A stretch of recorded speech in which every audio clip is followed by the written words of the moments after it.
Welcome everyone to the Casual EAL. I am Brandon Moody and I'll be your host for tonight. Today we've got Event Horizons versus Noctura Esports.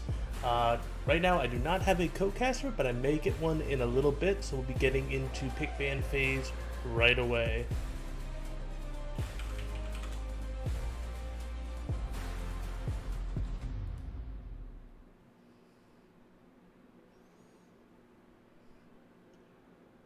So both of these teams are going to be in the Demacian division. This is our bronze and silver division. Currently, Event Horizon is 0-4. Noctura Esports is 2-2. This is a very important game for both teams in order to stake their claim for one of the playoff spots. The season's about halfway over, so every single game counts at this point. So far, Event Horizon, we've got Cho'Gath and Draven as the bans. On Noctura Esports sides, we have Taric and the Nautilus. So the Noctura is starting to try and target out the support on Event Horizon. And looks like Event Horizon has more diverse bans, top lane, bot lane, and mid lane bans.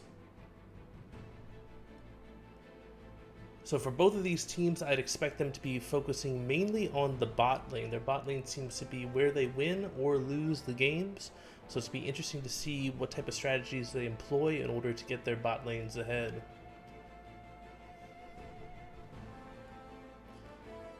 Alright, so final ban on Noctura Esports side is the Vayne.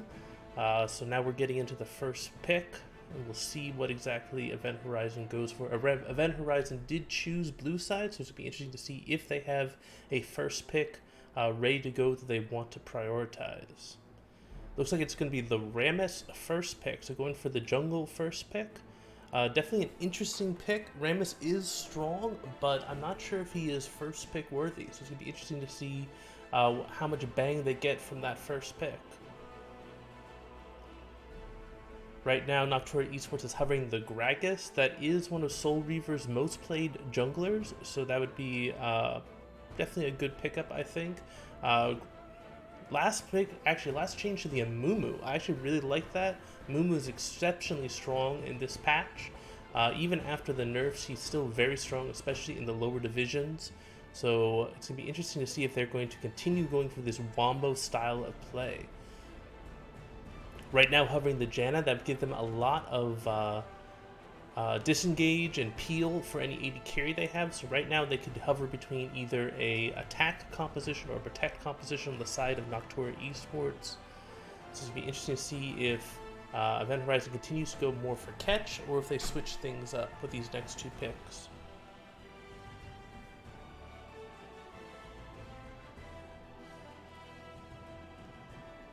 Event Horizon locks in the Jinx as a major power pick in the bot lane. It definitely orients them more towards a protect composition.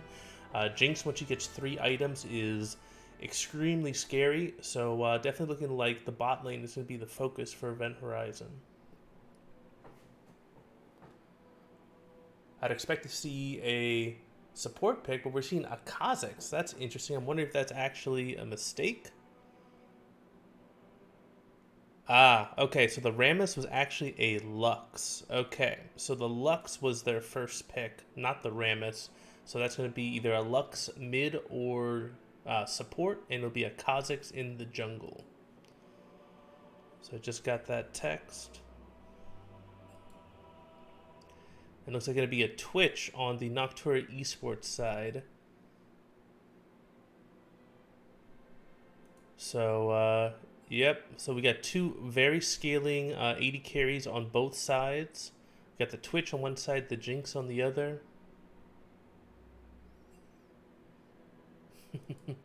Some lively conversations going on in the chat right now on how quickly they announced that Rammus was actually Lux. But first ban is the Nico on Noctura Esports side, a Gangplank on Event Horizon side. So it looks like they're going to try and attack the top laners and mid laners, which makes sense, obviously.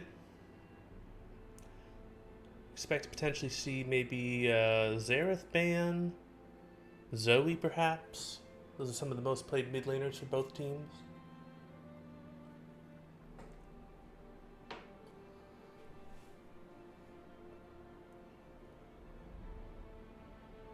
Final ban is the Azir. Very interesting. I don't remember seeing that many Azir from either of these mid laners. Zoe, I definitely can understand. So yeah, it looks like they're definitely targeting more of the mid lane. I'd expect Noctura to,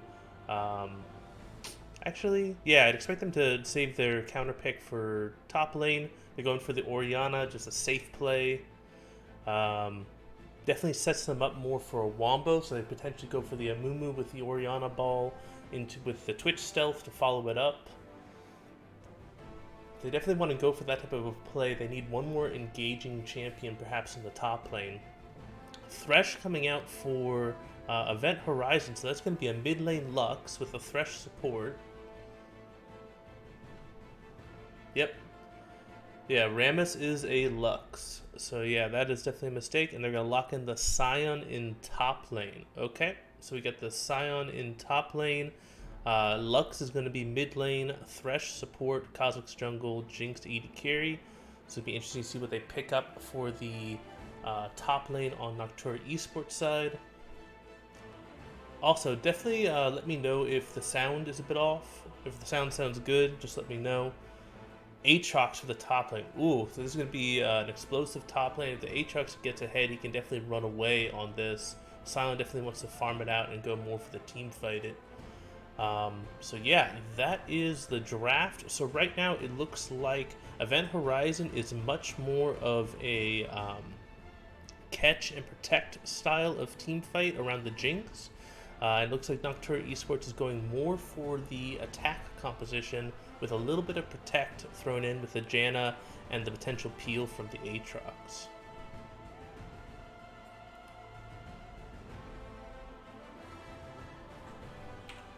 Alright, so we're going to get into the actual pick ban phase, and we will go from there.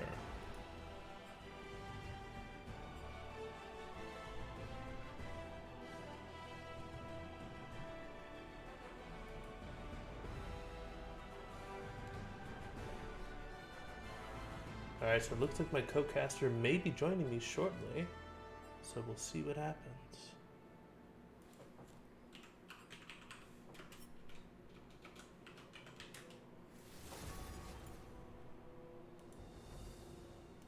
Alright, so let's actually get into, you guys can see what they're doing in the actual tournament drafts. We're just going to go through the exact same draft that they went through with the pro draft. This allows people to pick champions that they don't actually have access to in the client. And then we'll have a 3-minute spectator delay and get into game.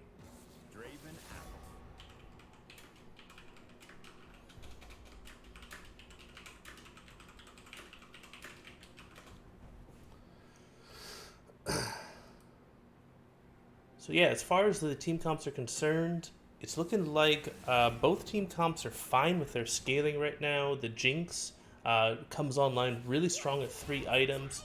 Twitch obviously is extremely strong once he gets up into the late game, just about as strong as the Jinx. And then you've got the infinite scaling for health on the Scion. Rammus is going to be absolutely massive since they've got multiple 80 threats. And then the Aatrox, if he's able to get a reset in the late game, he becomes absolutely terrifying with the additional healing that he gets from his ultimate. So yeah, I'm really excited. It looks like both teams are going to be setting up for some pretty massive team fights. It's going to be very reliant upon who gets ahead, who's able to rotate to those objectives faster, who's able to set the vision faster, because face checking into either of these teams is going to be very difficult.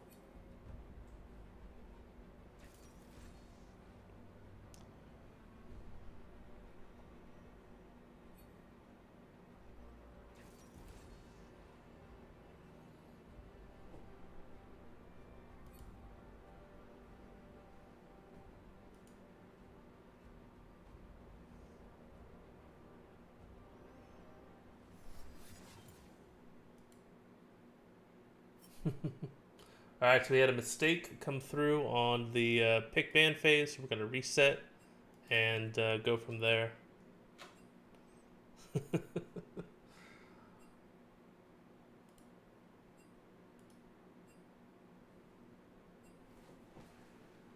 So it looks like it was a mistake on the pick ban phase. Yeah, so we'll just restart it and go through it again. Sorry for the delay, everyone.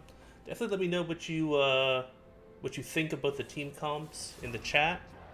Let me know who you think has the advantage on either side. So again, we've got the Scion top lane, Rammus jungle. Sorry, the Rammus is the Lux that keeps throwing me for a loop. It's Kha'Zix jungle, Lux mid, Jinx AD carry, and Thresh support. And then on the opposite side, on Noctura Esports side, it's the Aatrox in top lane, Amumu jungle, Orianna mid, Twitch AD carry, and Janna support. All right. Hey, guys, sorry about that. Hey, Cat no problem. problems and lack of Discord pings. I'm here. Hello, everyone. I am your play-by-play for this evening, and, well, I'll start off by sharing a little bit of insight here. Twitch Janna, a little bit of a... Yeah, thank you. Yep, there we go. Thank you very much. A little bit of a throwback there to the old hyper carry meta. Mm-hmm. Very defensive lane, kind of a weak-ish early laning phase, except when it isn't, and that's just because Twitch can, if you know what you're doing on the champion, actually be very oppressive with his trades.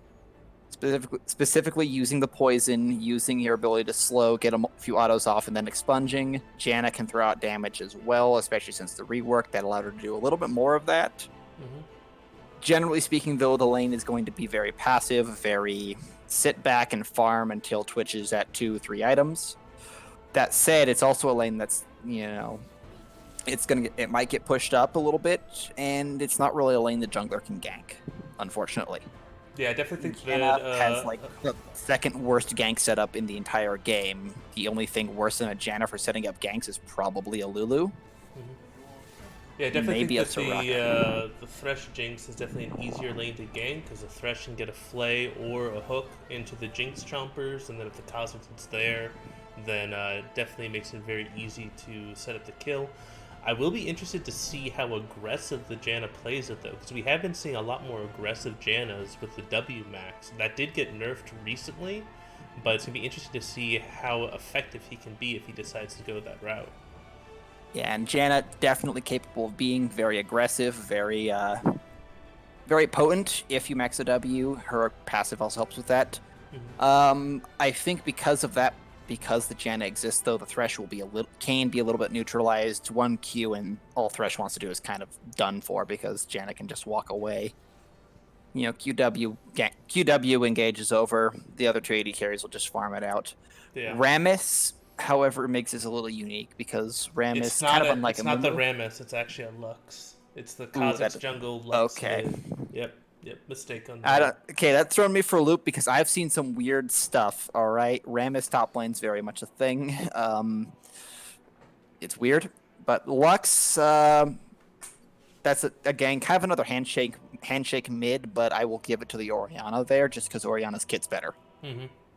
Especially with the team they do have. Yes, Lux can poke things out and do some damage, but Orianna has a Amumu and an Aatrox to go in there and deliver the ball and deliver the 4 or 5 man shockwaves. Mm-hmm.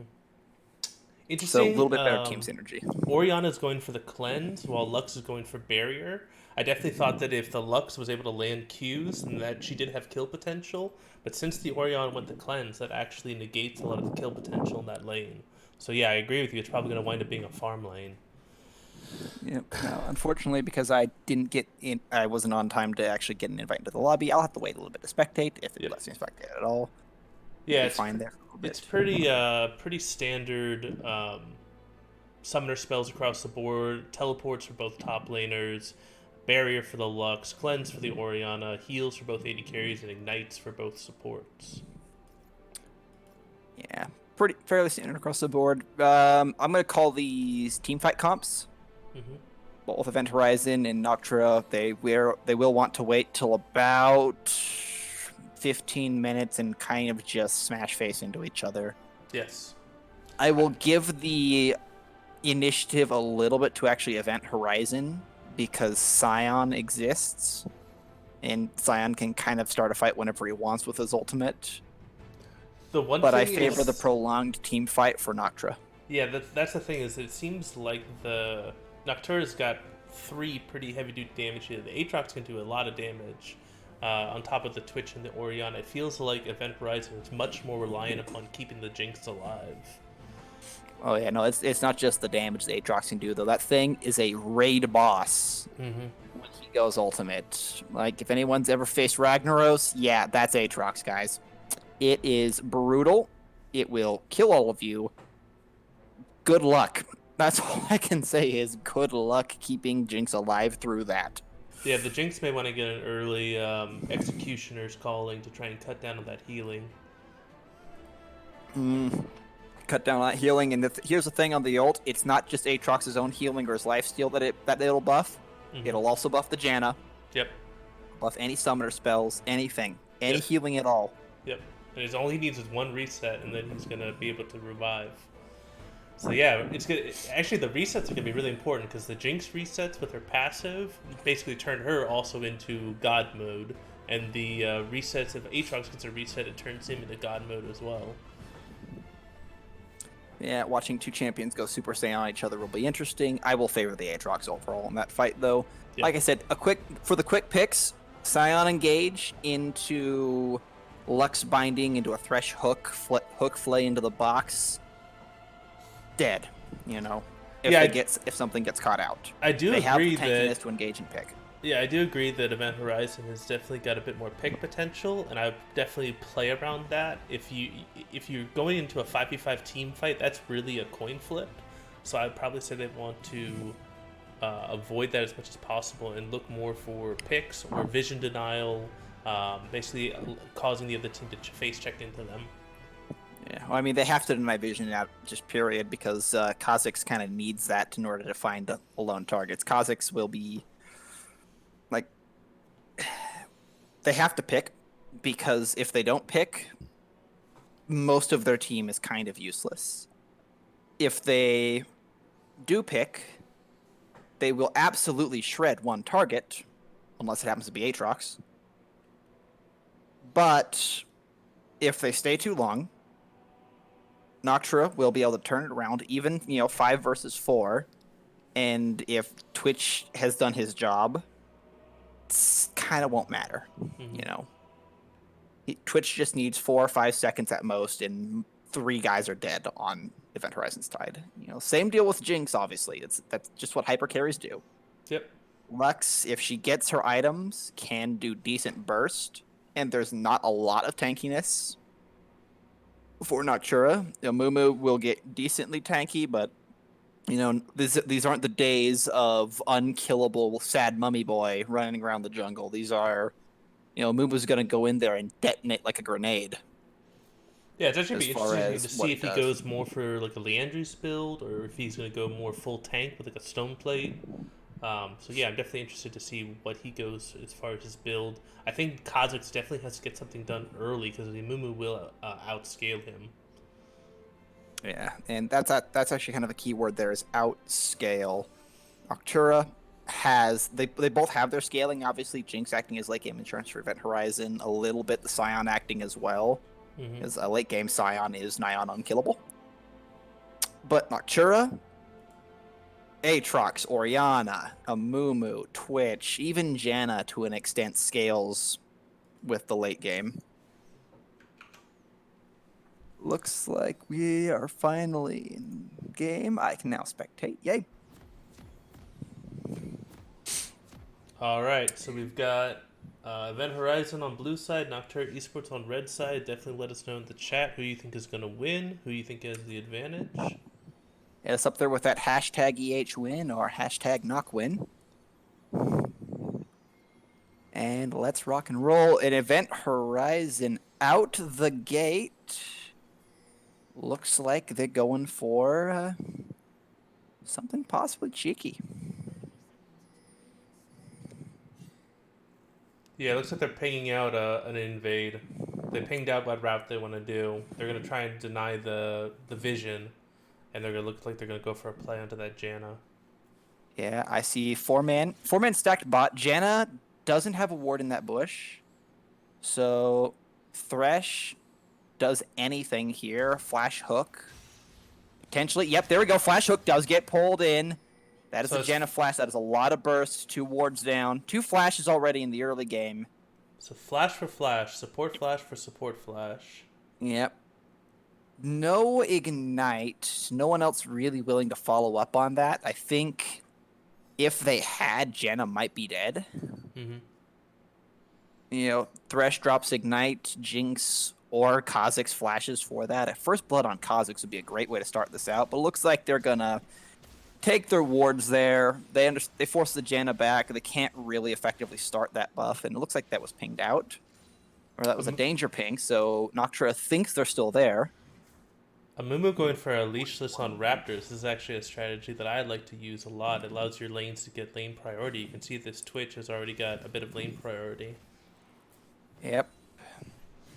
Twitch reaping the benefits of Amumu being self-sufficient there. Amumu already onto a second camp. Does get a little bit low from that, but that's nothing new for early jungling, especially onto those multi-camps there. He might have to smite this red buff, though, because it is hurting him pretty hard.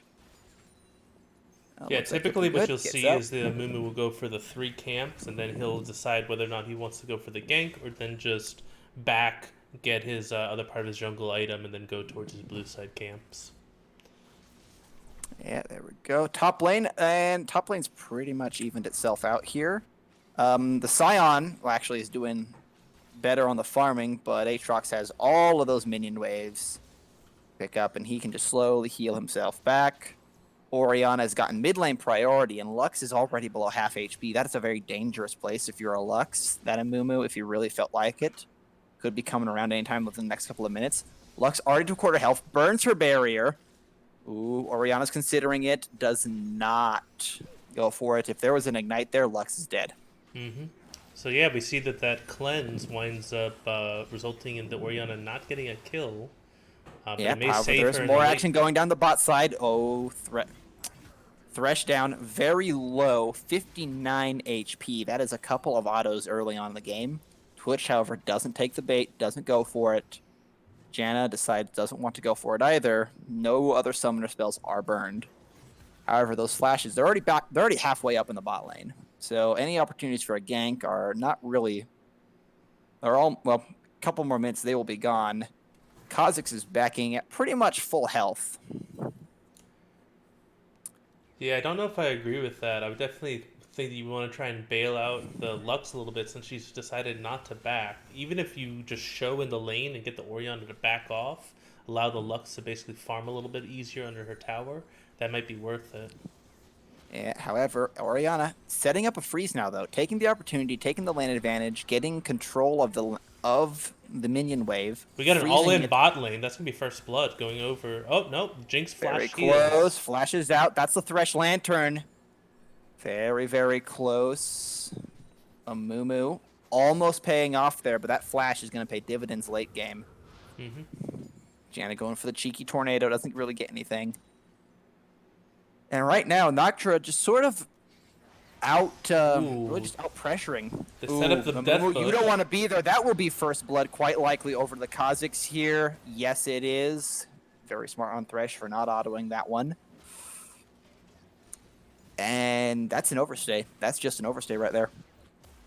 Yeah, there's no real reason to go up and try and put a ward in that bush. You really all you wanted was to get the push under the tower and allow the Twitch and the Janna to reset. Yeah, now instead, Kha'Zix is going to reset on you, come back with even more gold. He already is up a slight farm advantage. Ooh, oh, Orianna goes for the flash, does not have the abilities off cooldown, though. Command attack not there. And flash for flash in the mid lane. Orianna, however, still has her cleanse.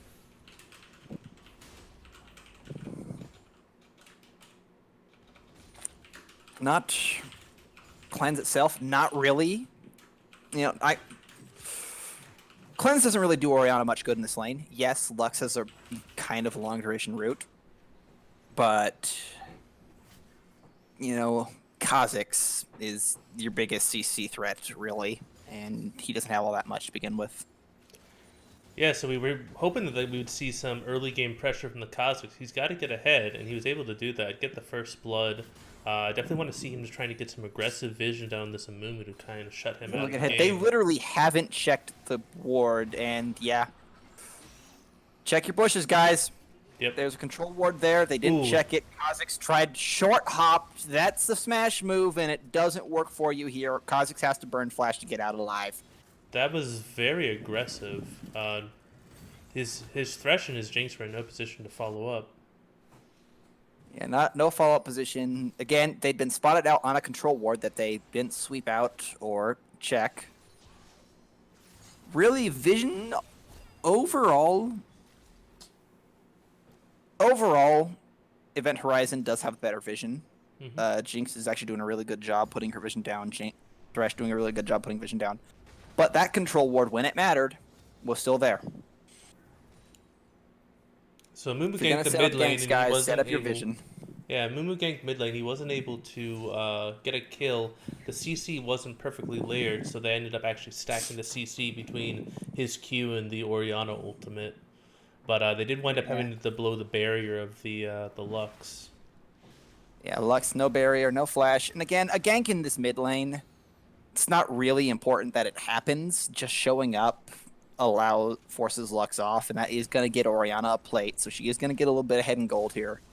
Actually, going to get a lot of head and gold. Despite the first blood going over to Event Horizon, Noctura is up 2,000 gold. Or just about. Kha'Zix getting rotated on right now. Wisely backs off. Oh, yeah. Well, not Thresh, but Twitch kind of low. Amumu, they're all gathered here. They know that there's no jungler. I'm surprised they don't just try to start that dragon. Yeah, They all have advantage. now that the Amumu is level 6, they won a team fight, so I think it's smart for them to try and go for this Drake right now. Orianna checking the bush. Dragon is warded out. I'm surprised that nobody's gone to try to pop that blast cone just to be sure, but they don't really need it. Does look like, however, they are going to try something. Kha'Zix very much considering it. They're pulling the Drake out of the pit. Kha'Zix still in the back. Ooh. Considering a jump, Jinx does put an ult. That is going to be a very, very low gen. She gets out. Orianna secures the dragon. Kha'Zix goes in on the Amumu. Amumu very low. Aftershock keeping him alive. Looks like for now they're going to back off. Never mind. Amumu dies to some long-range Lux pull. Flash Flay from the Thresh. Looks like Janna disengages. Hook doesn't hit the Orianna. And that's going to be the fight over. Again, Noctura gets out with the dragon. But Amumu dies in the ensuing team fight. I think you're a second or two behind me. See if you can speed up your replay. Let's see here. Yeah, it should be able to. There we go. Yeah, there we go. Now I'm on live here, pushing tower down. So I definitely like that play from Noctura Esports to go in for the Drake. I think that they probably could have used the Orianna damage rather than Orianna using it to basically try and poke people off, rather than if she just focused it on the Drake instead. The Amumu probably would have survived because he would have been higher health once the Drake had been killed. Yeah, it looks like Amumu didn't have a smite for that fight, for that dragon take though. Mm-hmm. So just a little bit of bookkeeping there that did end up costing him his life. Smite would have had him at plenty of HP to survive the return poke. Looks like, however, after that things have sort of stabilized. Gold is pretty much even. Mm-hmm. Actually, now a slight advantage to Event Horizon after those kills. And their bot lane is getting aggressive. Jinx, however, is actually ahead. So her assist, her farm, getting her ahead there. That's good for Event Horizon in the long term. The mid lane discrepancy is massive, so that's going to have to be a little bit of a hard carry. Jungle behind as well as far as CS is concerned, but does have a kill. The top lane is a Scion, so you really you don't care. That's going to be an ult. That's going to be some auto attacks. That's a flash. Barrier does not last long enough, and Orianna gets a kill. I'm actually very impressed with the play from Orianna so far. She's really taking over this mid lane. Yeah, just playing it patient, controlling space with the ball. Lux isn't respecting what ball is capable of doing, and And now this Nope, takes a turret Orianna shot for a has double. about an 800 gold lead over her mid lane opponent. So that's where the majority of the gold advantage is for Noctura. Yeah, that kill actually put them slightly ahead now, so we're basically neck and neck in this game. I will favor where Noctura is right now because the Oriana's ahead, because Twitch is close enough. Hmm. We don't expect him to get ahead, obviously. Aatrox is, well, Aatrox. You know, you're into a tank. The tank's obviously going to go down. He's probably not going to kill Sion anytime soon. But he's certainly going to keep shoving it in, pushing turrets, pushing the turret down, running the minions into it.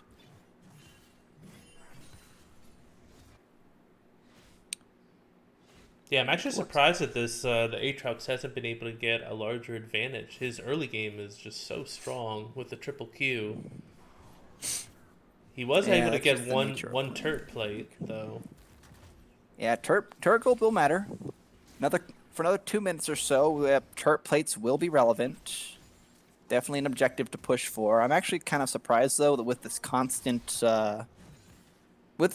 lane advantage, that Amumu has just not started trying to solo off Rift Herald. You know, Yeah, I was thinking the exact that's a same hook onto thing. Janna though. The box Janna does blow her ult. Janna is going down low. She is ignited, but Twitch fast firing with his ultimate. That's another flay. Jax, well, Thresh is low, not Jax. I am not speaking correctly at the moment. They're going to decide to just try to burn Jinx down. That's a flash from Kha'Zix. That's a Janna that's down. That's a leap. And that's a quick snipe. So the return kills, 2-1 advantage in that trade. Thresh does go down for it, but that's going to net, well, honestly, about 100 gold lead. So Hmm. overall, the kills were necessary for Event Horizon to make sure that trade didn't go horribly out of their favor. Twitch did get a kill though. That is going to give him some item advantage. Hmm. Jinx got a kill. That's going to help her. Kha'Zix, most importantly, got a kill. That's going to help him. Yeah, so we could see in that trade that the Twitch had primarily attack speed, while the Jinx primarily had attack damage. So the shorter trades favored the Jinx, but the longer the trades went on, the more it favored the Twitch, especially with his poison. But thankfully, the Kha'Zix was able to rotate down, actually able to equalize on those, actually have an Yeah, advantage on the Janna getting kills. aggressive here though onto the Jinx. Twitch very much considering it. Doesn't get Ooh. it though. That's a Infernal Drake sneak though, right under our nose, and Amumu's left all alone. You don't want to be there against a Kha'Zix, and Amumu goes down. Ooh. Kha'Zix going down though. Thereafter is a very fed Orianna. That's a double kill on her. In this mid lane, paying off now for Noctura with a double kill. So now we're equal 1-1. Gold pretty much dead even here. Slight advantage now over to Noctura after that trade. I think Yeah. we're in for a long one, guys. I think we're in for a long, bloody, hectic game. Yeah, you definitely don't want to see more of those kills going on to the Orianna. I understand it's trying to sneak the Infernals, so you can equalize the Infernals. But yeah, I'm wondering if the Kha'Zix probably wanted to just try and jump out of the pit and leave Thresh to die. That was quite possibly the goal there. Hmm. And after looking at this one here, honestly, I should probably just use the stream one because it's about where most of us are at anyway. Bit of trading going on top lane. Nothing new here. Aatrox actually losing the trade. That is his ultimate, though. So that's a good trade overall in favor of the Scion. That's not where you want to be. Aatrox gets out, does get knocked up. Are they going to go for the dive? He does not have an ult. Scion takes a couple turret shots, gets out. Nice dive there. Good juggling of the turret aggro. And that's going to be a demolish proc, and that might just be first tower down. Ooh, ooh. Ooh, double kills in the mid lane as well. They're trying. It is going to be a race, but it is going to be Event Horizon taking first turret blood. I really like how the junglers are moving to where the fights are. The Kha'Zix did a really good job both in bot lane and top lane, rotating to that fight and turning the fight in Event Horizon's favor. But the Amumu came in and completely stuffed the Thresh roam, allowing the Orianna to get 2 more kills. Yep, just get that mid laner farther and farther ahead. A 400 gold bounty now on top of that. 150 gold onto the Amumu, who has just been absolutely power farming in his free time there. Overall advantage, again, overall advantage is now back to Noctura after those trades. With the turret there, despite turret first blood going down, they have the bot turret low.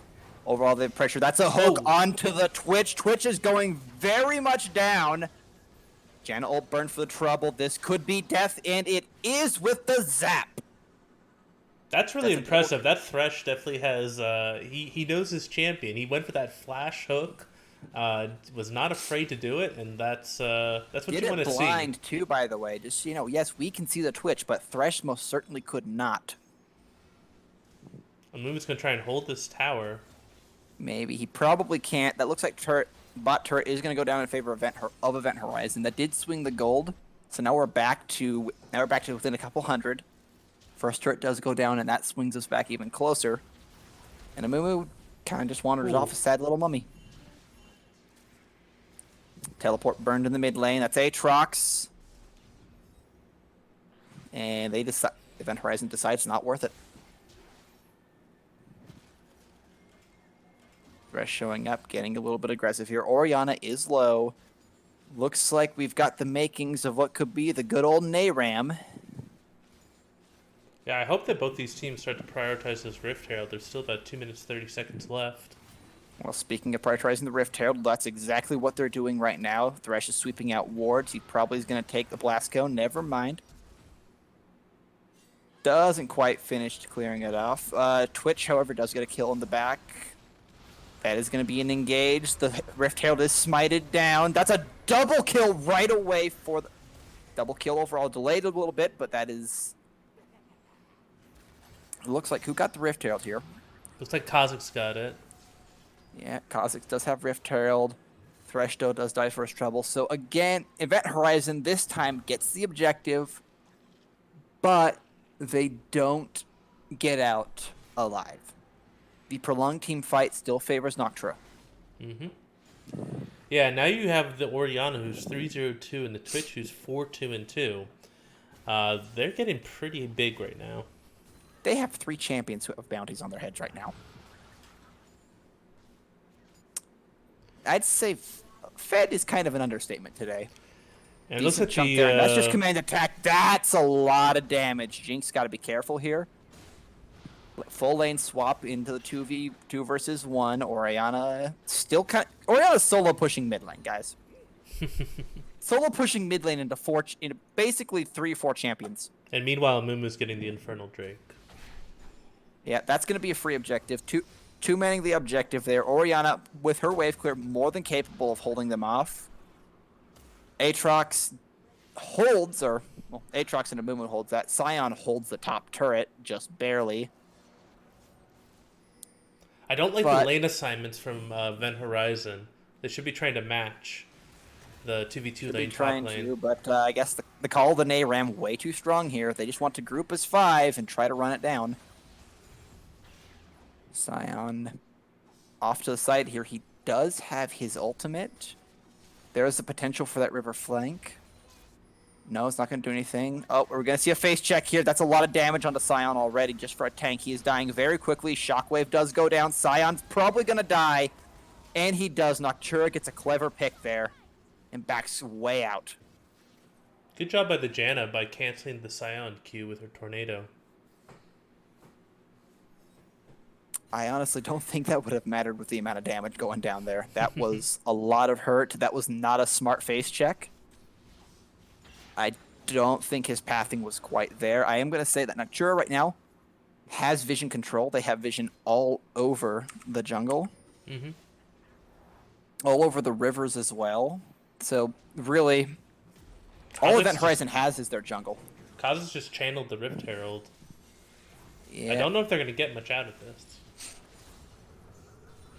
Probably not. No, that's not even going to come close to killing the turret. So they're going to just run it home, back it off. Amumu threatening, and there's a sad Shelly. 1v1 in the bot lane. Good. That is very good. Cleanse. Although Lux forced to flash away from the engage. 80 carry versus 80 carry. We've hit that point. I favor the rat. And apparently Vatums also favor the rat, as that leaves Event Horizon without an 80 carry. That's a Lux ult burn just to clear minion waves. Doesn't do it. That is the mid tier 2 going down. Scion is back. None too happy about that last little engage, and he's already down to almost half health. Bot outer is also going to go down with the Twitch push. That's going to be a lot of gold going into Noctura Esports' hands. They're up about 4,000 now, just off of turrets and kills alone. Still have 3 bounties. It's about a 4,000 gold lead now for Noctura Esports. So they're in a pretty commanding lead, especially since we both agree that they've got the scaling advantage. Yep, scaling. Speaking of the scaling advantage, Mumu versus Kha'Zix there. Kha'Zix decides to leave it well enough alone and go farm some minions. Mumu gets away with the big Krug. So right now, Noctura can pretty much go and do whatever they want. Their control ward is spotted out. Rip that control ward, it was so young. And Noctura's just going back to the mid lane. Keep that lane pressured, keep it pushed up. Just kind of slowly choking Event Horizon out. There's really not a lot of options they have other than to fight. And speaking of fighting, Thresh got caught out a little bit there, forced to flash. Very, very low. I think Event Horizon, really, with their vision right now, they just don't have much vision. They have, you know, a little bit in the mid lane, a little bit in some shallow jungle vision, and wherever their minions happen to go. Mm-hmm. Not much else. Yeah, I was about to say that the big thing that I was hoping that Nocturne would do is they would start pushing out that top lane. It looks like they're finally about to start doing that, since the big objective they want to play around right now is the Baron. Yeah, that Baron buff, such a potential game ender, especially after some of the reworks to it. And looks like more or less total vision control can easily be established. I don't think there's enough control wards in either team's inventory to do so at the moment. And it looks like instead Event Horizon's going to go for a cheeky play. Does go gather some vision here. Janna and Twitch are backing. I'm wondering if Event Horizon's going to try to consider sneaking a Baron. I don't think Not they sure can, but I think they can go for vision. a pick at the bare minimum. I think that's the play they want to go for, is try and set up some vision denial around the Baron, force the face check, and then look for a pick. Well, they very much have it denied. Noctura has no vision on the Baron pit whatsoever. I honestly think they probably could have quite easily, with where Jinx is at, actually solo, like, just snuck out that Baron. That was very much a possibility. If not, they could have certainly served as a bait for them to try to pick. Mm-hmm. I will say I have not once seen Scion use his ult to engage. That is true. Scion, where are you at, buddy? So Drake is spawned on bot side, but Amumu is top side, so they can't really start this objective. Ooh. Yeah, they tried that. Several flashes. That is a shockwave. That is an empty bucket. Where are you going, Kha'Zix? That's a very, very bad place to be. That was a 4v5, by the way. The Amumu was not even there. That is a very, very fed Twitch. It's a very fed Orianna. Orianna did miss her ult, but it doesn't matter. That's going to force Kha'Zix back, and that is going to give Noctura Esports the time they need. They're going to start the Baron. Yeah, I don't think there's any way that that Event Horizon can contest this. They may be able to go for a Jinx steal with the Rocket. That's about it. Maybe with the Rocket, maybe Scion. He is still tanky. He does have 2 lives. That Baron, though, is getting very low. Scion looks like he's not going to try anything. Rocket failed. Smite secure. Scion's just going to back off. Nothing much they really could have done. They went in without any vision. That's a very dead Scion. That's the shortest range ult I've ever seen. Janna does get picked off in the initial team fight. Orianna's not here. Horizon. Overall, it's looking like a 2 for 2, but the fight keeps going. The Aatrox is just not dying. He will finally go down. Twitch will finally go down. That's a very big shockwave, but that's not enough. 4 for 2 in favor of Event Horizon, but Oriana looking to end this fight. Lux flashes just in case. They're running scared. That was actually a great fight from Event Horizon. The Oriana had backed, so it was a 5v4. That was probably the best fight they could have gotten, and that's 4 Baron buffs now gone. 4 Baron buffs. Now, there is a very, very, very fed Clockwork Lady running around their jungle. That's something they need to watch out for. They really can't enter their jungle at all because of it. There's a little bit of pressure on their waves, but the Baron is pretty much stopped. They have one target left that has it. It's easy for them to pick her out if needed. And it looks like for the time being, they're just not going to focus on those towers. Instead, they're going to try to go for that Ocean Drake. And Janna made the critical mistake when dealing with a control ward. Don't hit the control ward while it's in the pit, guys. That is an Aatrox teleport. I don't think that teleport was needed, but let's see if they're going to start a fight over it. The Blast Cone is up. Blast Cone's up. That's a lot of damage onto the Kha'Zix. He almost dies. Just out of hand there with just the Oriana ultimate. That's going to be 3 dragons over, 2 of which are infernal, so that's kind of scary. There's a little bit of sustain with the Ocean Drake, not what you want to see this late in the game. However, what comes next was definitely what you want to be seeing. That's going to be a Mountain Drake. That's going to be a hot ticket item for both teams, and Event Horizon really does not want to allow Noctura to get that 4th dragon. Janna Q goes out. They decide to do a Fnatic Death Brush. It looks like it's almost working. Janna goes down. Luxult does not get a kill. Kha'Zix does pick off. Twitch picks off Kha'Zix. Sion, however, is trying to run down Twitch. Not really a fight. The Sion wins, except when he has friends. And Event Horizon, again, no Oriana. So I really don't like that fight from Noctura. They were just death brushing with only 3 people, and they basically fought a 3v5. Yeah, you don't Fnatic Death Brush unless you have all 5 guys. That's the only way those things work. They really had no need to do it. They have pretty much total control of the game still. They're still ahead, like almost 5,000 gold. But we're getting to that point now. They've stalled this game out long enough that it's starting to not matter. Yeah, so it starts to be that there is some light at the end of the tunnel, potentially, for Event Horizon. If Noctura keeps giving up these picks, that's going to allow this Jinx to scale into that, late-game hyper-carry status. Even more importantly, they keep going for these picks without their fed mid. Yep. Yes, Twitch is a very strong champion. Yes, he's at 3 items. Oriana is stronger than Twitch right now. Oriana's a lot scarier. She can pull them back long enough to let Twitch do his thing. And the Amumu is actually really essential in these team fights. Yeah, it's the prolonged team fight they need to go for. They keep going for picks, and they keep getting punished for it. That's like the 2nd most redundant sweeper I've ever seen. That is just a blatantly missed hook. They're going to try to go for a little bit of damage. Kha'Zix jumps into the back, tries to assassinate Twitch. That's not where you want to go. That's a hook onto the Amumu, but again, that's not something you want. Aatrox gets the knock-up onto the onto the Lux. She manages to avoid it. Infernal Chain flashes with the sombrero. That's how you make that work, and Lux goes down. That's a 1 fight for Noctura. Yeah, and again, the use of the flash there. The Oriana was not there at the beginning of that fight again, but they were able to turn it. Yeah, this time Noctura was able to pull it back just long enough, extend the team fight beyond the first 5 seconds. And the moment that Kha'Zix went in the back, he just got deleted by a Twitch.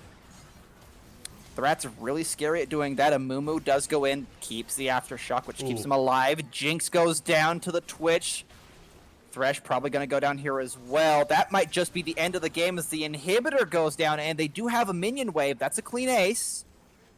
Nobody has died this time, so just one quick victory, and Noctura is looking like they want to end the game. Not enough minions are down. That is a redemption. It is not friendly to Noctura. It does not matter. Turret goes down.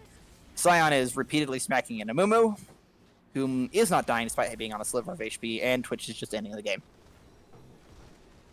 So yeah, I think that both teams made quite a few mistakes. Both teams also made some really good plays. Event Horizon, the one mistake they made at that end there is they needed to just give up that mid inhibitor. There was no way that inhibitor was going to stay up.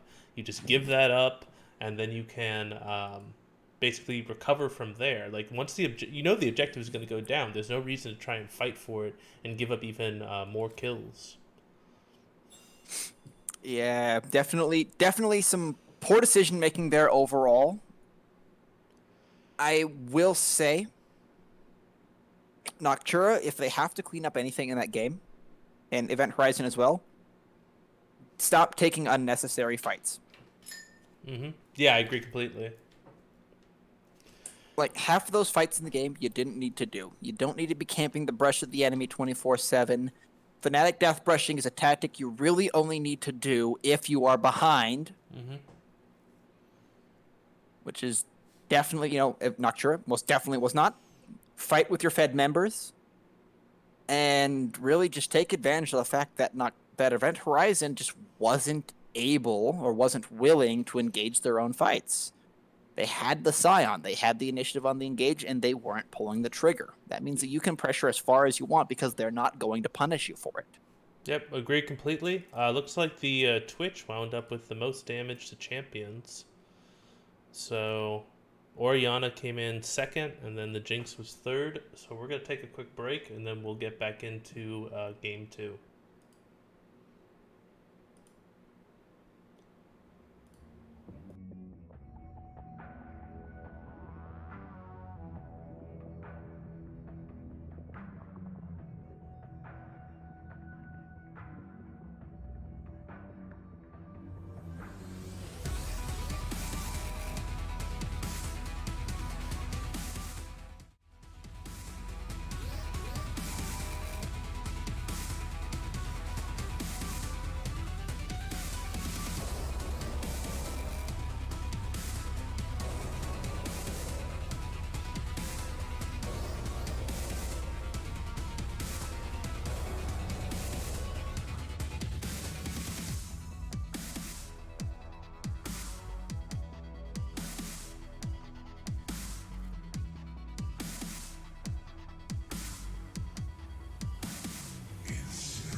All right, welcome back. This is going to be game two of Noctura Esports versus Event Horizons. We're already into the pick ban phase.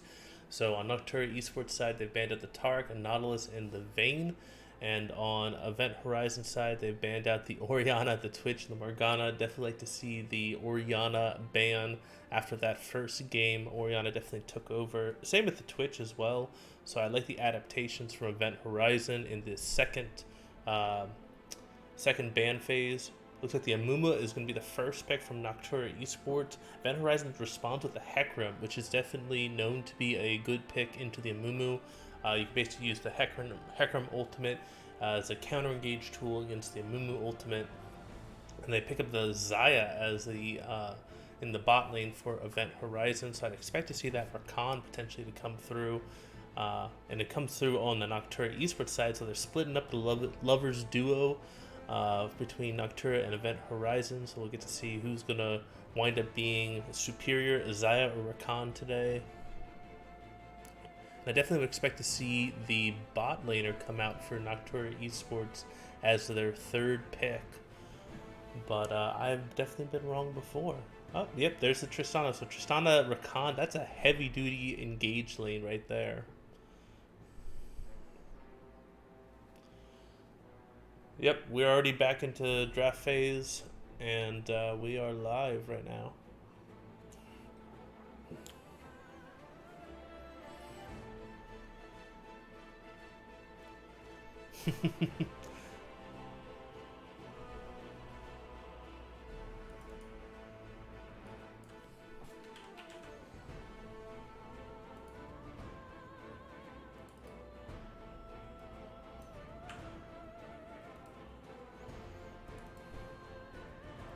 Mm-hmm. Well, they got the Zaya first. The Zaya was able to be picked first on the Event Horizon side.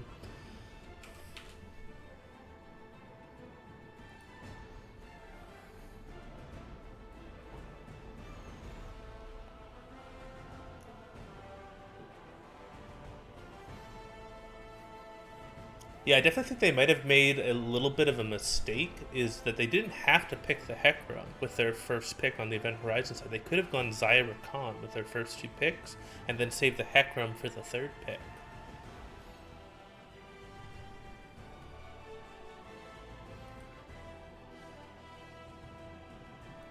Looks like it's a missed ban potentially from Event Horizon. I'm not sure if so far I'm not seeing anything in the chat saying um, who that ban was.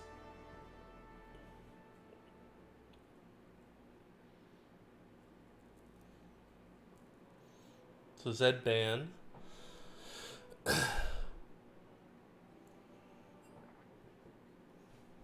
I would assume that they're going to want to. That Event Horizon's going to want to save their counter pick for mid, since their mid struggled quite a bit.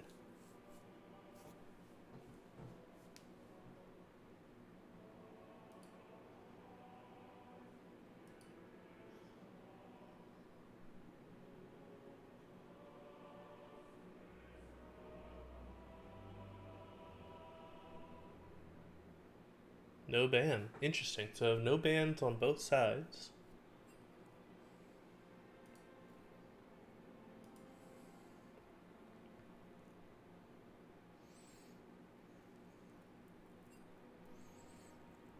So they're going for the Darius, a much more aggressive pick this time around.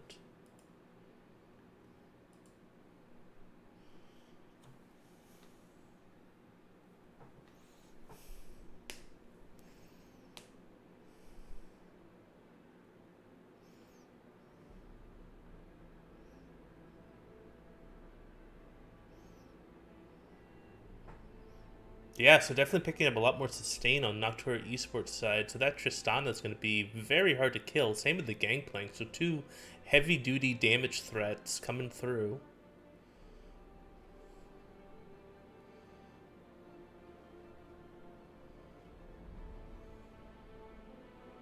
Mm-hmm.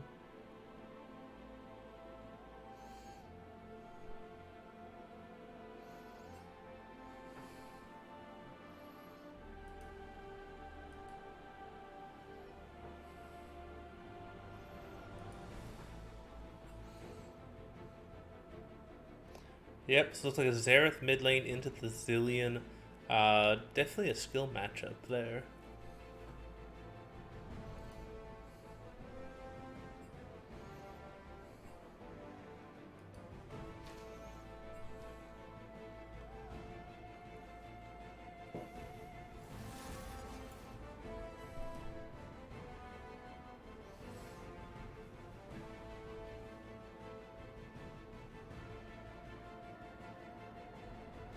Your judgment is clouded.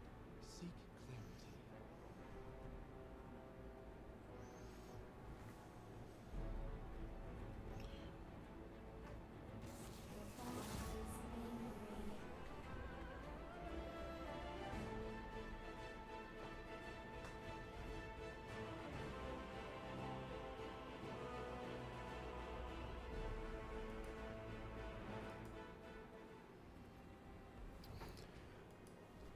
So I'm not sure if I agree with that. I think what they're trying to set up is they're trying to set up this kind of impossible front line to get through, and they're just going to rely on the Xerath poke.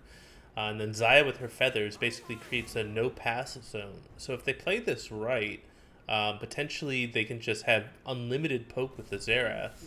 And there's no real way to heal that up besides the Gangplank oranges. So I'm wondering if Event Horizon is trying to go more for like a siege style of play.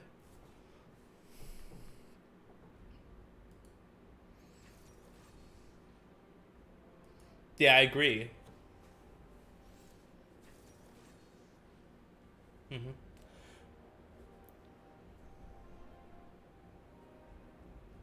Hmm.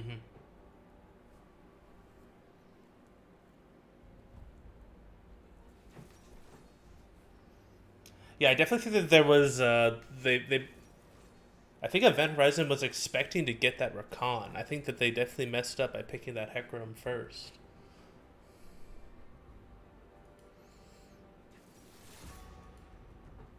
Hmm.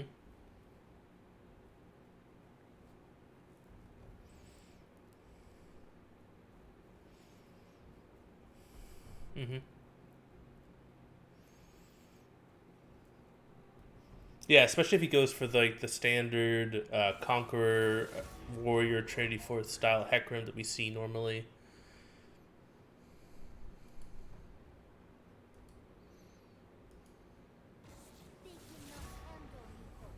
Hmm. Do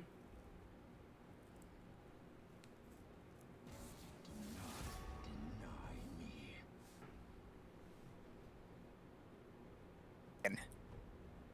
So there's not really much, impetus to gank this lane, other than saying we don't want Xerath getting ahead. Oh, I had you muted. I got you back now. Okay.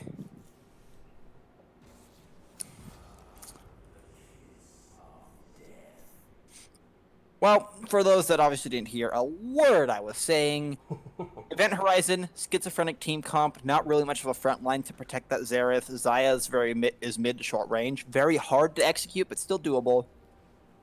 Noctura, they're scaling, boys.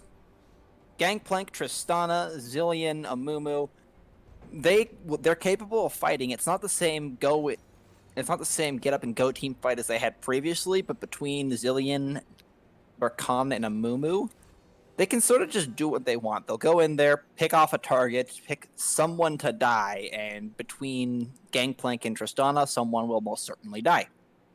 They also have significantly, not I won't say significantly better, but definitely equal siege capability to Event Horizon just by nature of Tristana existing True. and Gangplank barrels being a threat. Now that said, this will be early game dependent. Hecarim has a stronger early game than Amumu.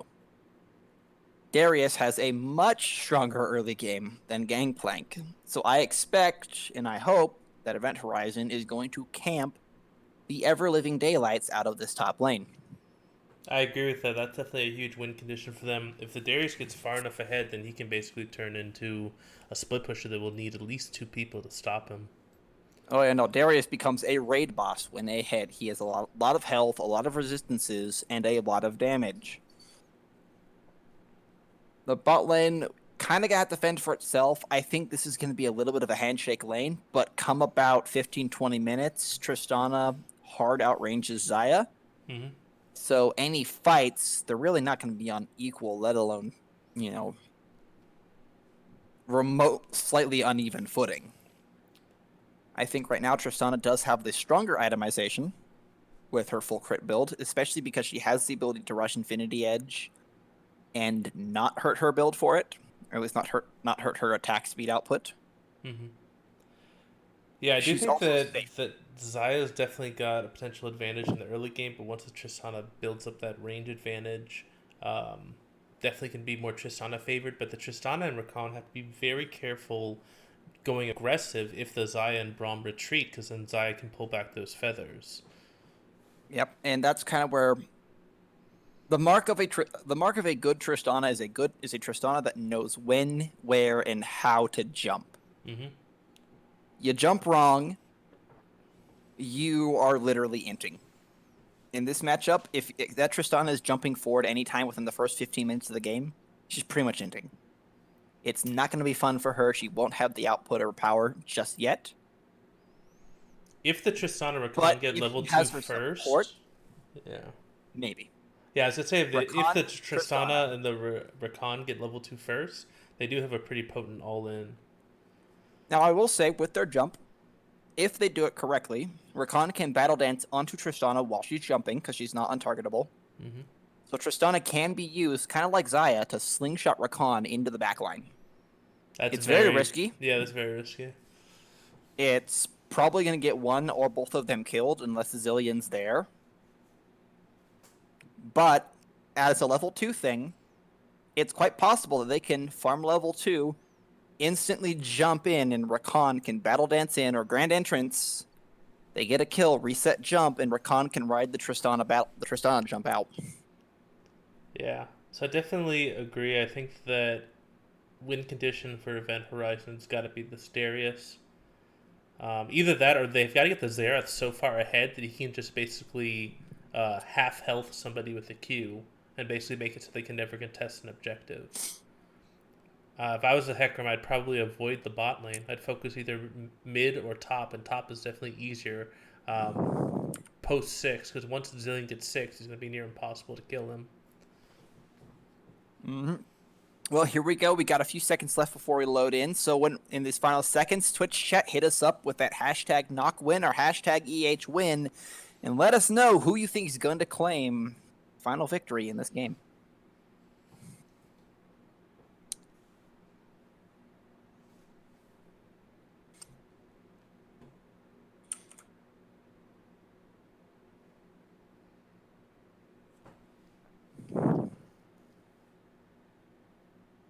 So Gangplank's going for the fleet footwork. It's definitely an interesting choice. Gets you wants to just try and sustain through the lane, but normally you would see the Klepto or the Grasp. I actually think So I actually think Grasp would probably be better here because he's kind of in a lane he's got to tank through. But Fleet Footwork still has its purpose. Mm-hmm. The issue I take with it is it does require him to auto attack a target. So it will mean that he's kind of got to get close enough to kind of where Darius wants to be anyway. So I don't know how reliable that is. Darius going Classic Conqueror. Hecarim also going Conqueror. Xerath using Arcane Comet because, well, what else are you going to do on a Xerath? Looks like we got Lethal Tempo here for the Zaya, though. Lethal Tempo Guardian. Solid bot lane there. Aftershock and press the attack on Tristana. So Aftershock on the Rakan, press the attack on Tristana. Overall, I don't see anything really wrong with these runes. That's a lot of teleports on Noctura's side.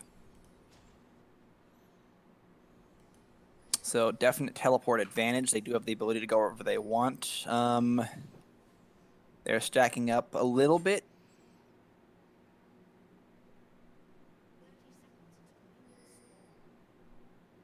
Yeah, the Aftershock's a bit weird. Normally you go Guardian on the Rakan. Fleet Footwork is a bit weird on the Gangplank. Besides that, though,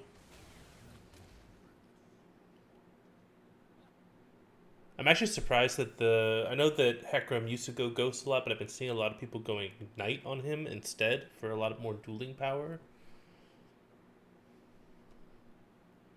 But yeah, I definitely think this is going to be the Hecarim has got to get ahead. This is going to be super important for him in the early game to get ahead, and also to focus a lot of his efforts either top lane or mid.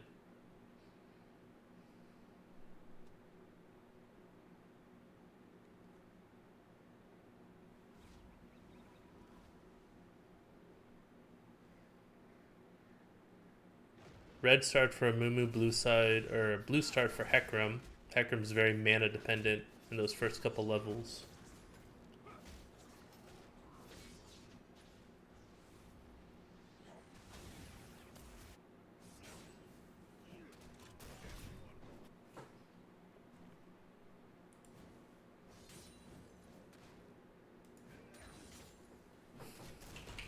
So it looks like my co-caster had an accident with his cat, wound up stepping on the power cord, so I lost him. I'm back. Oh, awesome. Mostly loading back in. Yeah, I have a very... Thank the Lord for fast booting computers. Maple, you are in trouble for later. Bad kitty.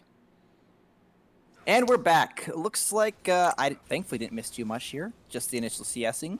Yep. Looks like both junglers got a leash, so we're as expected. No real advantages one way or the other. However, Xerath doing pretty well in mid. Couple CS up already.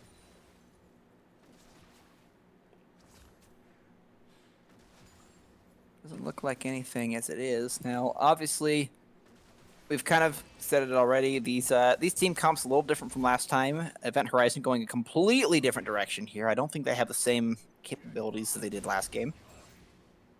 Noctura probably in a little bit of a similar vein, but with more sieging capability now. Ooh, good engagement with their Khan, but he's going to get stunned up. Yeah, he is going to get stunned up. No real damage done. Darius doing Darius things, trying to fight the Gangplank. Chunks him for a little bit, but that's not really going to net him much, but more than 4 minions. Rakan does go in once more. That is going to be a stun down from the Braum. I think you're a little bit behind me. Try to advance a little bit more. Yep, there we go.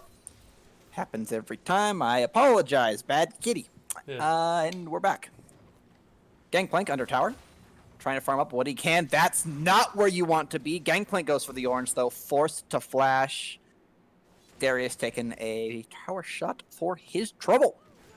I'm curious to see if the Hecarim's going to try and set up a dive with this Darius, or if they're going to feel like it's too difficult. It's very hard for teams in lower divisions to execute dives cleanly, but Yeah, they they could don't. basically end this Gangplank for the next 10 minutes or so if they wind up killing him with a large wave under tower.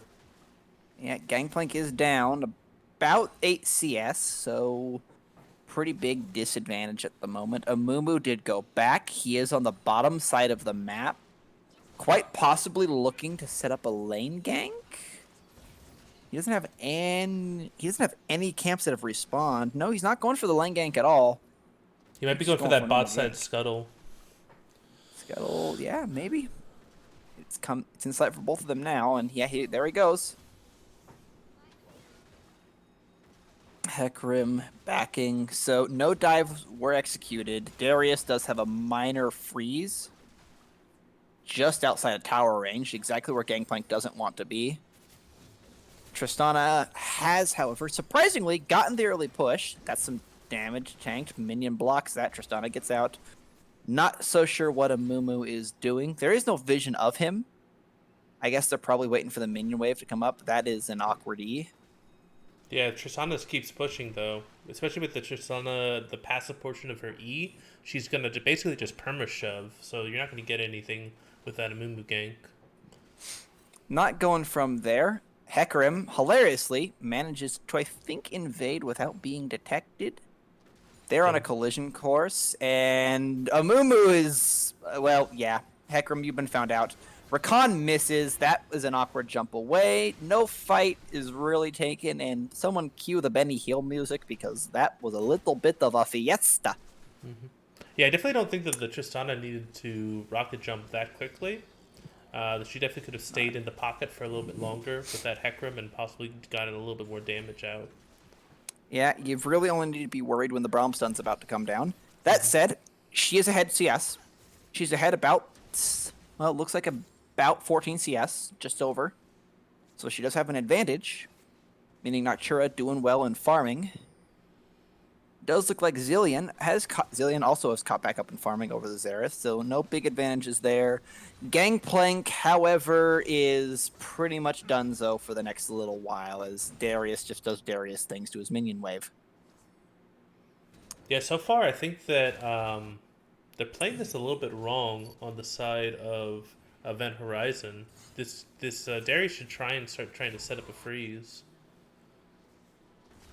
Yeah, it looks like he was trying. Amumu, in the meanwhile, while we were talking, just incidentally kills a Hecarim. So, Sad Boy 1, Horse Boy 0. And that alone kind of put Noctura ahead again.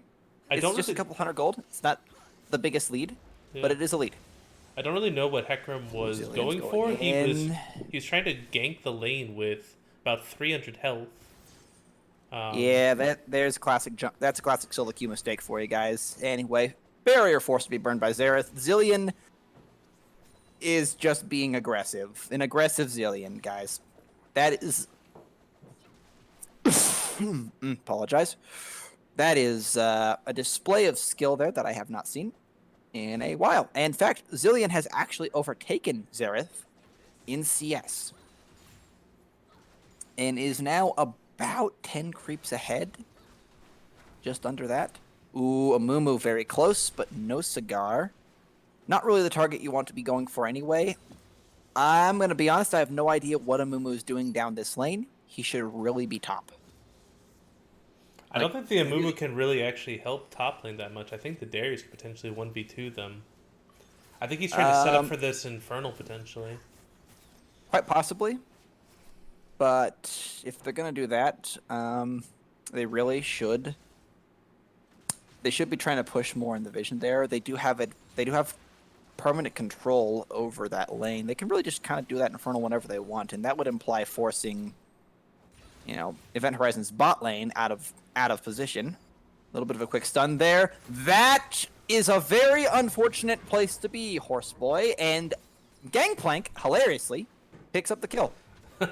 So yeah, Gangplank uses his ultimate, gets the kill. That's actually going to put him in an interesting spot now, because now he won't have that ultimate to disengage from the Darius. Won't have the ultimate to disengage from Darius, but that is much needed gold, which is important. Oh, he Everyone misses knows the bush how, there. So he didn't get that ward in the bush in top lane. That is unfortunate. Darius can pretty much disengage whenever he wants them through that bush. That's a good cannon creep. Gangplank picking up a little bit of extra minions there. Darius going to ward out. Looks like that's what he's successfully done. Now he's just casually walking his way into the Amumu's jungle. Drops a ward on the blue buff. Doesn't really want to risk it at the moment. Gangplank, however, does ward the side bush. Finds his all in bot lane right now. Yeah, there is. That's a teleport coming in. Rakan burning a little low. Does get the glimmering feather. Teleport was a bit late. That would have been a great teleport if it was about a second or two sooner. But they definitely should try and force on this Infernal Drake since they already had the Darius advantage. But for some reason, the Hecarim's going top lane.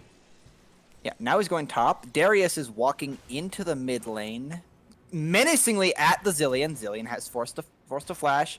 That's probably going to be his ult. That is the Zillion ult down.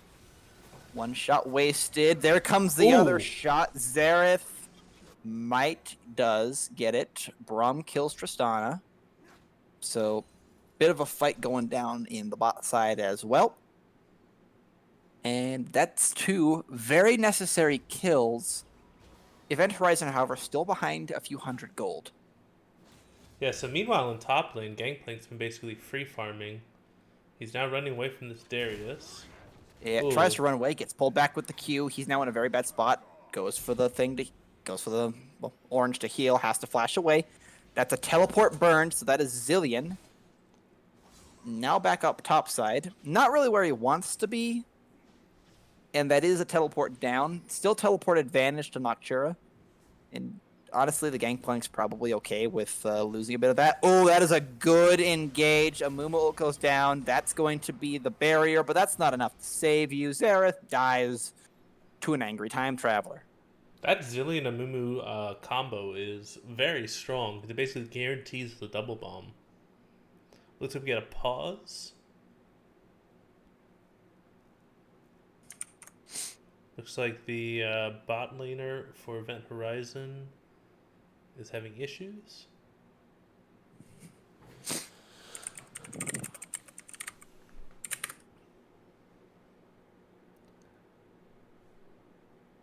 All right, so I'm actually surprised that neither team has really been trying to prioritize this Infernal Drake so far. The Amumu actually just used his ultimate, so there is a window where Event Horizon can look to play around that Drake while the Amumu ultimate is down.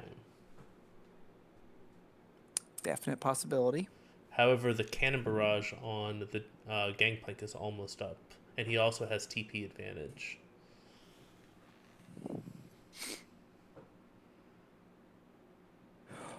Mm-hmm. Well, actually, it's a definite TP advantage right now on their team. That Gangplank being alone, I think what they could do, because Zaya is now pretty far behind, is what they could rotate their bot lane up to top. And then Possibly. have the Gangplank go into the much weaker bottom lane. He'll still be pretty hard pressed, but being able to sustain the way he can, that does make him a lot scarier, especially into Zaya and to Braum, because they can't really lock him down long enough to do anything. Yeah, but if you do Also- the lane swap, then you're basically going to give up the Infernal. That's the one downside. I don't think so, because if you look at where Amumu's been hovering, even if they want to go for Infernal, they still have the ability to fight, even with a numerical disadvantage. Like They could also potentially fake the lane swap as well and keep their bot lane down top on the bot side. Yeah, I think that if they can get enough pressure in top lane, then they can try to rotate the Darius down to mid lane, or they can try to set up a dive or something like that, or an invade. I definitely wouldn't want to do a lane swap with the Infernal still up, because then you're basically handshaking into turning over that Infernal. Now, I will say we have had a little bit of a mistake here. Mumu secured the blue buff Oh. instead of the Zillion. So that has happened. Gangplank now does have his defensive barrel, which he may have to pop here. Does pop it. Amumu's just to coming try in to for a get that Moon thing gank. off. This Yeah. is He is clearly envisioned. That ult goes down. That's not where you want to be. That is the chilling smite. They can go Amumu for is this. trying Darius wants his to turn. best. There we go. Yeah, There's there a he turn. goes. He is going to turn. Hecarim goes in, and he says nay to that gank. Gangplank almost goes down instantly. Amumu, however, does die. Poor Or target does selection, not die, does get the unfortunately. kill. Yeah.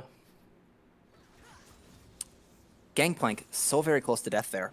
If Darius had hit the Gangplank once, maybe. Mm-hmm. Yeah, I definitely thought that the Darius and the Hecarim could have easily won that 2v2 if they had just had a better target selection.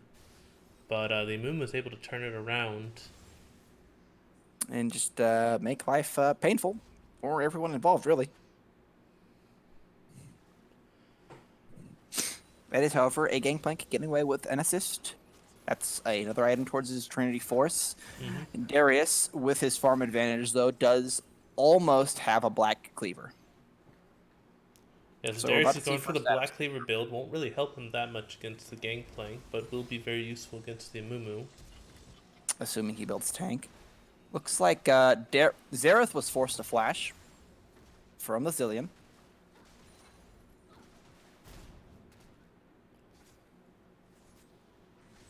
Overall, I think they've kind of just have handshake in this laning phase. Not really as aggressive as the previous game. We are 13 minutes in. We've only seen about 6 kills in total. I think Zillion just wants to try to hit something. Nope, Noctura, they're setting up for the bot lane. So now they think it's finally time to do that Infernal Drake. Yep. So they Probably finally not go gonna be for seeing the that. Black They Drake could have gotten today. that multiple times previously, but they finally are able to go for it. Easy secure. Yep, no contest whatsoever from Event Horizon. Rakan is considering it. He does get that grand entrance, and then Battle dances right out because he realizes that you don't have support just yet. Amumu's a little late to the party, but Hecarim in position for a counter gank. And that brush is now warded.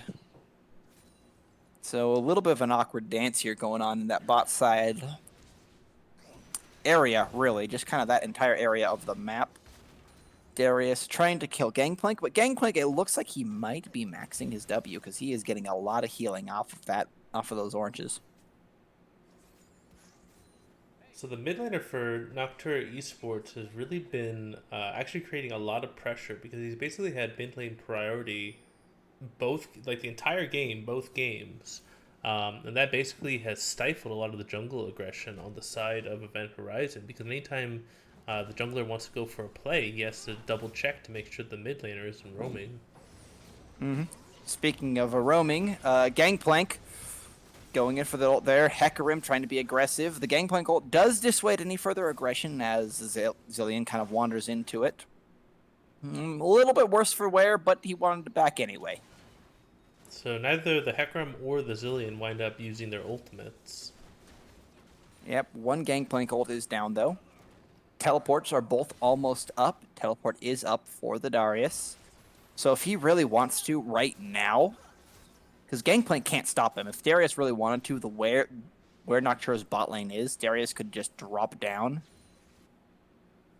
and go for a kill. A little bit of BM there from Tristana if anyone saw her singing as she slowly crushes bot lane. Yeah, if the Brahm's able to get a deep ward into that second bush, that could be a potential teleport spot. Yeah, really just anywhere. Especially with their tendency to kind of just hard shove it. Mm-hmm. Now, I am a little surprised that Tristana didn't just immediately lose the early game from her lane advantage. That is a flash. That is an ultimate. Darius is going in now from the looks of it. Hecarim does try to go for it. That's the quickness burn. That is the Hecarim ult. Hecarim does grab the Tristana. That's Great play by Event Horizon. They're not going to get that kill.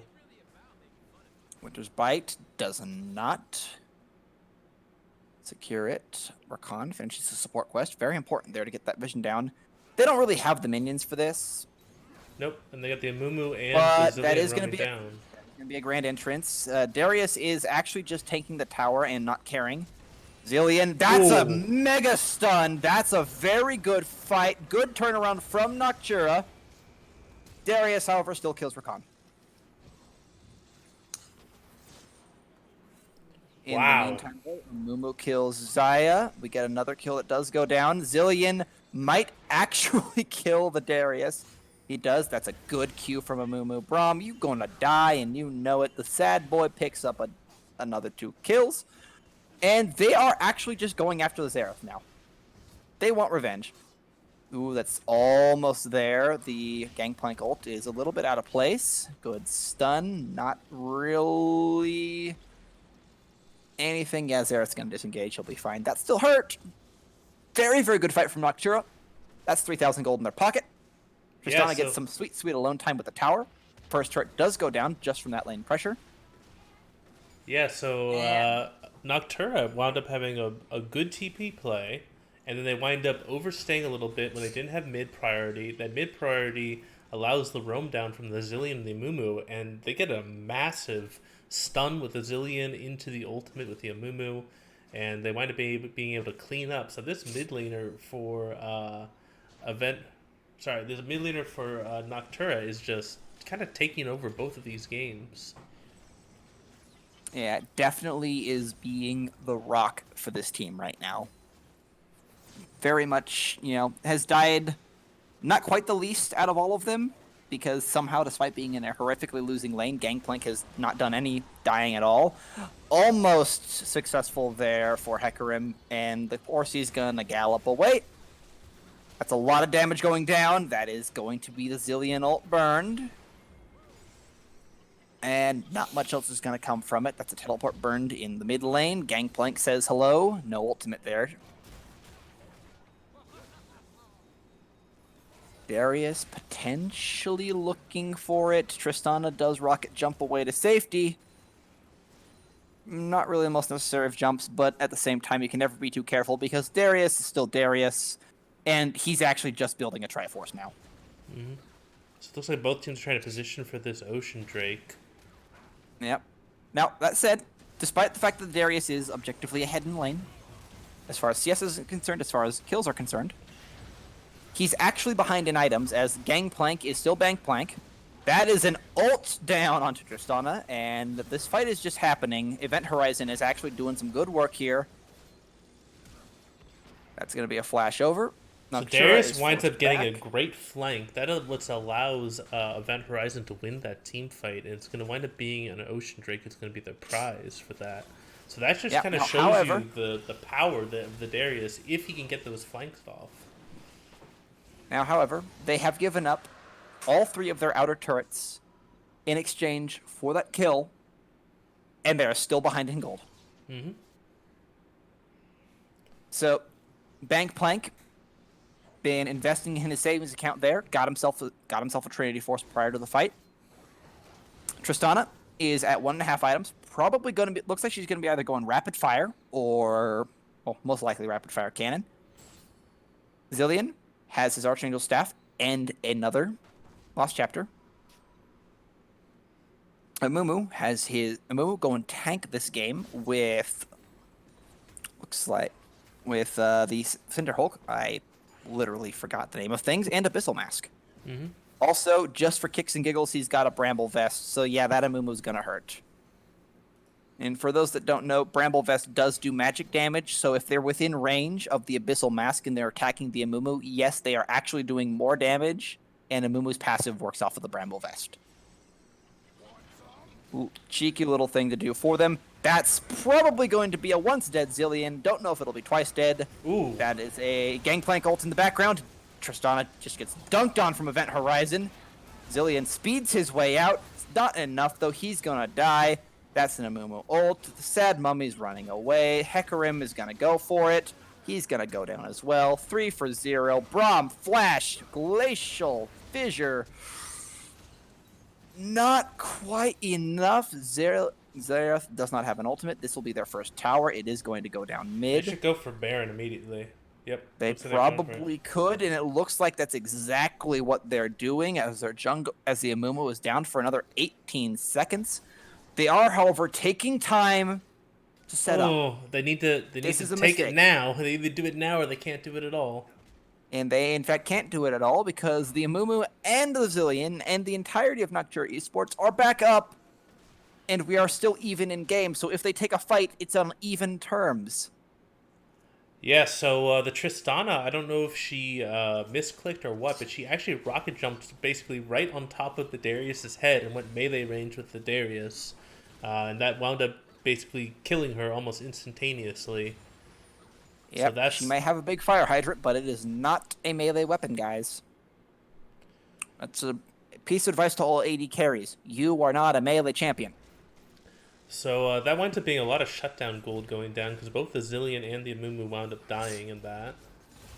Yep, Double that's a stun. very good stun. That's going to be a little bit of slows. They really don't have any follow-up for this, other than Zillion's basically unkillable. That's a good Amumu Q. That's the Feather Storm. She does, however, get knocked up. Xayah goes down. Tristana jumps forward. That's reset number 1. Ults out. That's attempt to ult from the Hecarim. She's still standing, but she really can't do anything because, well, everyone got distracted trying to kill a Darius. Gangplank, however, is still alive. That's a good shot to the back of Braum's head. And overall, the fight does go to Noctura. 4 for 1. I think that there was a mistake there in not protecting Tristana for longer.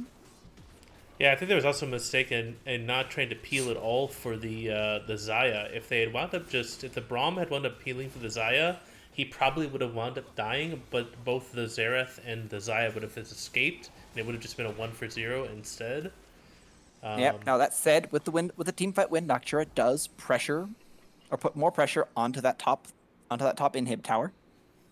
They have scared themselves back the gold lead, but again, the game is still close.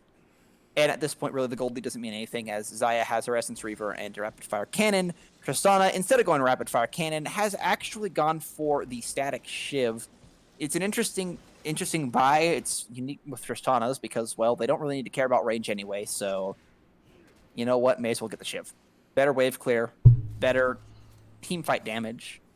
Overall decent build there. Gangplank has an Infinity Edge as well, so he's now very, very terrifying. I don't want to meet that pirate in a dark alley. I don't want to meet any pirate in a dark alley, actually. So Event Horizon is kind of sharing the EXP between the Darius and the Xayah when their bot lane's getting pushed in. I know the Darius doesn't have TP right now, but they probably need to put him in the bot lane. If not the Darius, definitely at least the Hecarim, who can still get there pretty quickly, you know? Mm-hmm. Between Ghost and his other abilities, Hecarim can kind of go wherever he pleases, so I'm surprised he's not in the side lanes at all.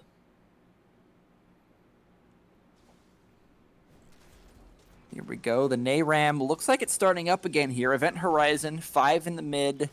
5 in mid now for Noctura as well. I will favor Noctura's team fight a little bit more if it's straight 5-on-5.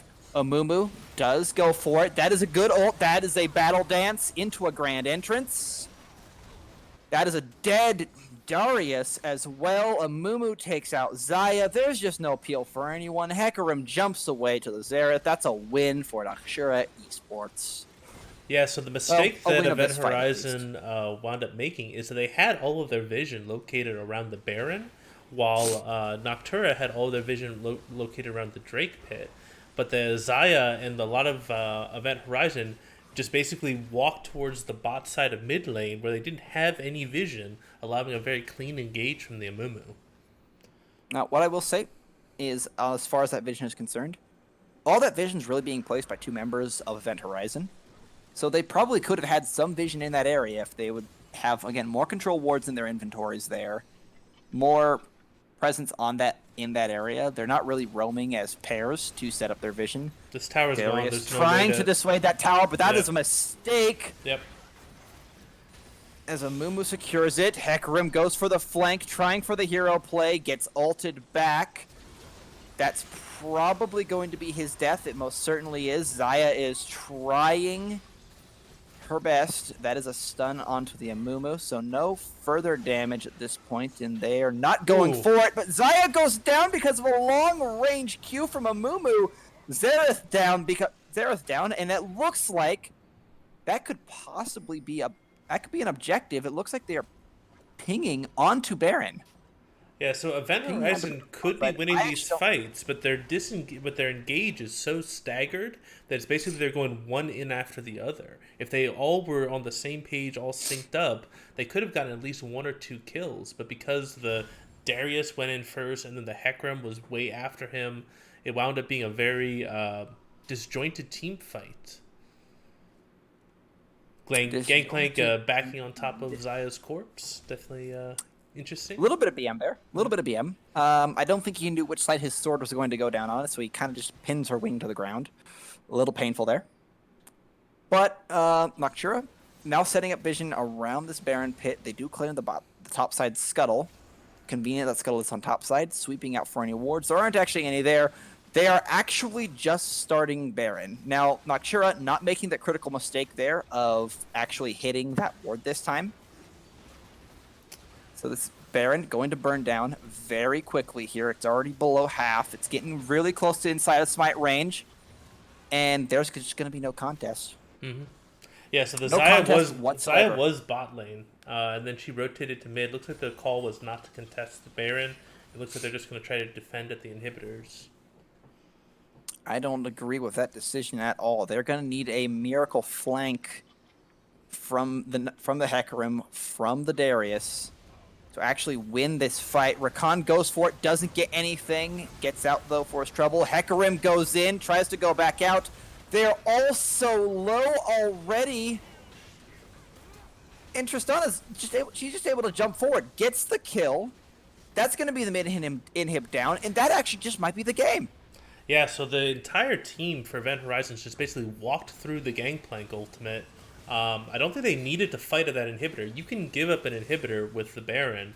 You just basically have to make that defense at the second or third inhibitor or the Nexus towers. And yeah, that Yep, might be the Xerath game. flashes in. They are trying to pad some stats now as the Nexus is exposed, and that's a lot of 80 champions. So that's going to be 2-0 to Noctura Esports. And we're gonna take a bit of a breath, because that was a game.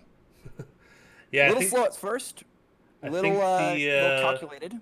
I think the moral of that story of those games is, um, give up objectives that are gonna die no matter what. Like there's no need to fight over something that's already lost. It's a mistake that a lot of people make in lower elos. If the objective is done, then there's no reason to die for it as well. Just save your life basically. Now, in a hilarious twist of fate, by the way, the Zillion has done the most damage of this game with a whopping 19,097 damage. That is impressive from a champion not known for doing damage, let alone for being a good support. Yeah, he was hitting a lot of those double bombs, and that combination with the Amumu and the Gangplank, that was actually extremely strong because both the Gangplank ultimate and the Amumu Q and his ultimate basically guaranteed the double bomb. Definitely a very spicy combo overall. And the Rakan coming in huge on the vision score, 54, compared to everybody else. So yeah, 54, pretty good. Darius and overall Hecarim scores. were not able to get it done. I felt like the Xayah didn't have a lot of peeling ability. She was basically just getting sat on by the Amumu. Yeah. Now, hilariously, guys, the Gangplank actually had a higher CC score than the Xayah. So despite having a stun built into her kit, Xayah was pretty much unable to peel for herself, let alone get peeled for by anyone else. I mean, even Xerath had a higher CC score, and his stun is significantly harder to hit. So, kind of a really sad there. They kind of just left their AD carry out to dry. Yep. I think so. If you are Event Horizon after this game, what do you do? What do you look at to try to improve going forward as we get closer and closer to playoffs? If as this season 0 does come to an end here, what do you change about your team? What do you look at? What do you try to practice and improve on? I think the big thing is don't fight over objectives that are already lost. That's the number one thing that I would improve upon is, and also if an ally is gonna die, if an ally is caught out, sometimes you just gotta leave them. It's better to give up 1 kill than to give up 4 kills. So that was definitely the thing that I was noticing that they were doing over and over again, is they were trying to defend an objective that they had no business trying to defend, or they were trying to save someone that they had no way of saving. So that'd be the first thing that I would look towards. And the other thing that I would look towards is perhaps maybe play a few compositions that are better at protecting your AD carry, because your AD carry basically got left out to dry in a lot of those games. Don't focus on like engaging their backline as much. Just focus more on doing a front-to-back team fight where you just protect the AD carry and the mid laner a little bit more. That's definitely valid. Definitely very good points there for them.